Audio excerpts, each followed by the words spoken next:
కొండపల్లి బొమ్మలకు ప్రసిద్ధి చెందిన ఈ కొండపల్లి కృష్ణా జిల్లా ఇబ్రహీంపట్నం మండలానికి చెందిన గ్రామం. ఈ గ్రామం విజయవాడకు 16.5 కిలోమీటర్ల దూరంలో ఉంది. ప్రపంచ ప్రఖ్యాతిగాంచిన కొండపల్లి బొమ్మలకు పుట్టినిల్లు.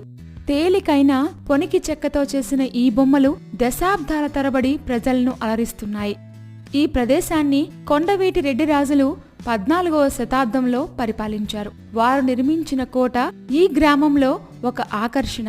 కొండపల్లి విజయవాడ గుండా పోయే జాతీయ రహదారి 221 మీద విజయవాడకు 16 కిలోమీటర్ల దూరంలో ఉన్నది. ఇక ఇప్పుడు కొండపల్లి బొమ్మల గురించి తెలుసుకుందాం. ఒకసారి తయారు చేసిన దాన్ని మూసగా పోసి చేసే వీల్లేదు. ఒక్కసారి తయారు చేసిన దాన్ని ముద్రగుద్దే ప్రశ్నే లేదు. మొదటది ఎంత సమయం, ఎంత కళాదృష్టి, ఎంత ఏకాగ్రతతో చేస్తారో రెండవది అంతే సమయం, దృష్టి, ఏకాగ్రత